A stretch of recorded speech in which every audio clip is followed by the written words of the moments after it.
Baik, menjelang tumpuan kepada satu perjanjian persefahaman MOU yang akan ditandatangani dan dijadualkan pada jam 5 petang ini di Dewan Bankuet Parlimen Malaysia yang mana akan disempurnakan oleh Perdana Menteri Datuk Seri Ismail Sabri Yaakob bersama dengan ketua-ketua parti Pakatan Harapan. Ini termasuklah ketua-ketua parti Pakatan Harapan iaitu Presiden PKR Datuk Seri Anwar Ibrahim, Setiausaha Agung DAP Lim Guan Eng, Presiden Amanah Muhammad Sabu dan juga Presiden APCO Datuk Seri Wilfred Mendes Tangau. Dan juga difahamkan semua pihak telah pun bersetuju bahawa memorandum persefahaman ini adalah untuk mengembalikan kestabilan politik negara demi menangani wabak COVID-19 dan juga memulihkan ekonomi negara melalui pendekatan kerjasama secara duipartisan. Jadi untuk waktu ini secara atas talian kami ingin bersama dengan Raja Ahmad Iskandar Faris. Raja Ahmad Iskandar adalah pengarah komunikasi REFSA. Assalamualaikum Raja Ahmad. Assalamualaikum Fauzi. Okey, baik. Sebelum kita nak bercakap tentang satu perjanjian persefahaman MOU yang dijangka pada jam 5 petang ini ditandatangani baik bagi kerajaan dan juga pembangkang, mungkin untuk waktu ini sedikit nak minta pandangan dan juga mungkin reaksi maklum balas daripada apa yang dititahkan oleh Yang di-Pertuan Agong pada pagi tadi. Kalau boleh saya nak petik pantun yang dititipkan dalam titah Yang di-Pertuan Agong pada hujung-hujung titah Yang di-Pertuan Agong yang mana kalau memandang langit yang tinggi jangan lupa rumput di bawah. Bekerjalah yang berhormat sepenuh hati, martabatkanlah negara kembali bermaruah. Ini sudah tentu melihat kepada apa yang dititipkan oleh Yang di-Pertuan Agong yang melihat kepada seruan dan juga pesanan jangan sama sekali untuk meletakkan masa depan negara dan juga rakyat sebagai taruhan dalam percaturan untuk mencapai agenda tertentu. Mungkin sedikit sebelum kita bercakap MOU, kita melihat kepada apa yang dititahkan Yang di-Pertuan Agong ini. Baik Fauzi, saya rasa dari segi titah baginda itu jelas menunjukkan isyarat bahawa baginda mahu adanya kerjasama rentas parti yang baharu bagi mengatasi cabaran-cabaran bersama yang kita hadapi di kala pandemik COVID-19 ini. Ini termasuklah isu kehilangan nyawa yang banyak sekali, kehilangan mata pencarian, isu kelangsungan hidup dan proses-proses membuat keputusan, decision making atau pengubahan dasar haruslah melibatkan lebih ramai pihak supaya ia tidak dilakukan oleh sekelompok sahaja yang mungkin tidak memahami realiti hidup. Jadi isu yang menjadi tumpuan bagi masa terdekat ini adalah isu pendidikan di mana sekolah akan dibuka pada 3 Oktober, isu belanjawan, bagaimana kita mahu berbelanja pada tahun depan dan dari segi masa jangka panjang adalah RMK ke-12, Rancangan Malaysia ke-12, di mana kita membina struktur-struktur ekonomi bagi mendepani cabaran-cabaran yang akan ada di masa hadapan. Dan dari segi ini perlu adanya satu politik matang dari kebanyakan blok-blok di Parlimen supaya masalah-masalah ini dapat diatasi secara bersama. Raja Ahmad Faris, mungkin boleh pada waktu ini menjelang pada jam 5 petang ini kita ingin bercakap dan juga memberi fokus kepada perjanjian MOU yang akan ditandatangani. Mungkin pada waktu ini bagaimana boleh kita lihat jika ada persefahaman antara kerajaan dan juga pembangkang, apa akan jadi kepada proses semak dan juga imbang, proses semak imbang yang sentiasa berlaku khususnya di Dewan Parlimen pasca MOU ini?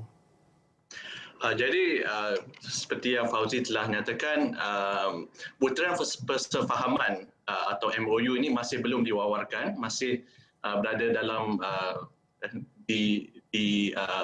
dalam simpanan. Tapi menurut kenyataan pemimpin-pemimpin PH, kita dapat bayangkan bahawa walaupun ada persefahaman, PH masih lagi oposisi. Mereka akan terus memainkan peranan sebagai check and balance atau seimbang dan imbang, tetapi dalam dimensi yang baru di mana mereka berfungsi lebih sebagai kerajaan menanti. Jadi dalam majoriti dan keadaan atau senario majoriti yang tak jelas, setiap dasar undang-undang atau belanjawan itu kerajaan perlu berunding dengan semua pihak termasuklah PH sebab mereka adalah blok pembangkang terbesar. Dan ini adalah satu peluang bagi PH untuk memainkan peranan seimbang dan imbang. Cumanya dalam memberi kritikan, dalam memberi bantahan, PH kena lebih bersepadulah dari segi mengutarakan tawaran dasar alternatif. Contohnya kalau nak berunding, cadangan mesti konstruktif. Contoh terbaru ni adalah di mana PH sendiri memberikan cadangan bahawa suntikan dana tambahan 45 bilion perlu ditambah dan perincian perbelanjaan itu diberikan secara detail. Dan itulah dinamik baru kita dapat lihat dari segi seimbang dan imbang, kerana kerajaan dan pembangkang sekarang ada satu objektif yang sama, iaitu untuk mengatasi masalah kehilangan nyawa, kehilangan mata pencaharian dan menyelamatkan rakyat secara keseluruhannya dari segi isu kelangsungan hidup, pendidikan dan krisis-krisis yang lain. Jadi saya rasa seimbang dan imbang itu akan terus berlaku. Cuma dapat lihatlah kalau ada persefahaman pun, setiap butiran itu tak semestinya akan diterima oleh kerajaan. Mungkin akan 80% diterima. Dan itu akan memberi ruang pada PH untuk mengkritik dan menyemak segala keputusan kerajaan dari segi strategi, cara, ada pelaksanaan itu ada ketirisan atau tidak dan keberkesanan pelaksanaan itu sendiri. Ini adalah beberapa ruang yang saya nyatakan di mana PH masih boleh mengkritik dan saya rasa ini tidak menutup apa-apa ruang seimbang dan imbang. Raja Ahmad Iskandar Faris, daripada apa yang disebutkan, proses seimbang dan imbang itu akan terus berlangsung dan juga pembangkang akan terus memainkan peranan masing-masing. Tapi melihat kepada persefahaman yang bakal dimuktamadkan ini, MOU perjanjian persefahaman ini, sudah tentu rakyat akan menjadi saksi kepada MOU yang akan ditandatangani pada jam 5 petang ini. Jadi apa yang boleh dijanjikan dan apa yang boleh rakyat harapkan daripada MOU ini?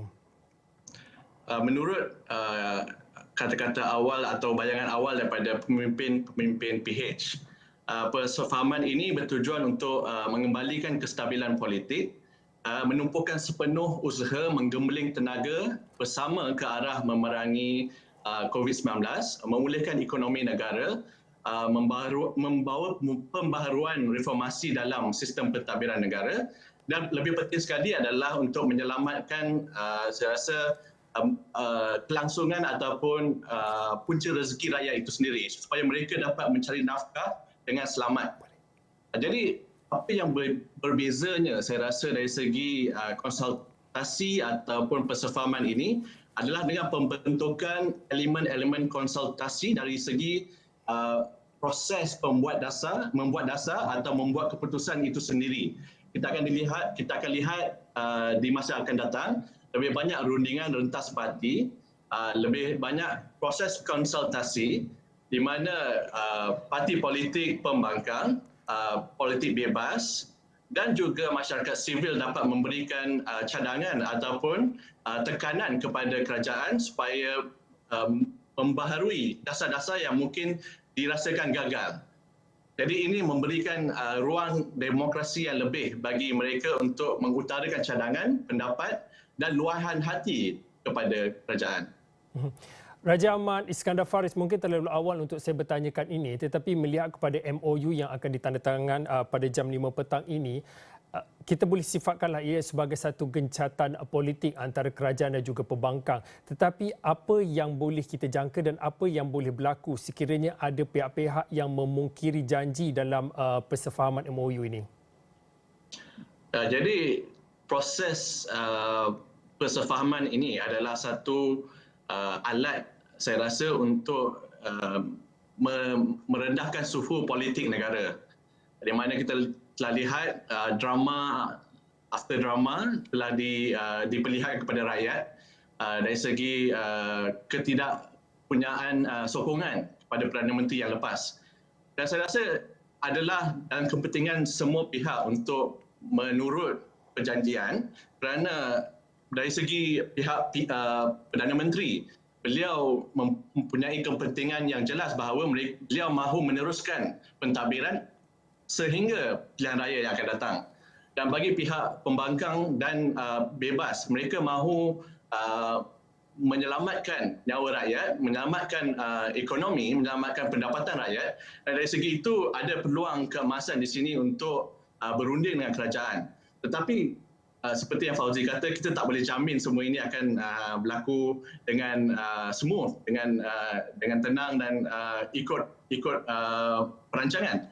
Tapi itu kita hanya boleh tunggu dan lihat. Tetapi apa pelanggaran perjanjian akan membawa satu kesan kepada pihak yang melanggar janji tersebut. Jadi saya rasa itu adalah benda yang kita perlu tumpukan dari aspek masa hadapan, dan sebagai rakyat kita perlu menyemak dan imbang mereka semula supaya mereka kekal memegang janji mereka.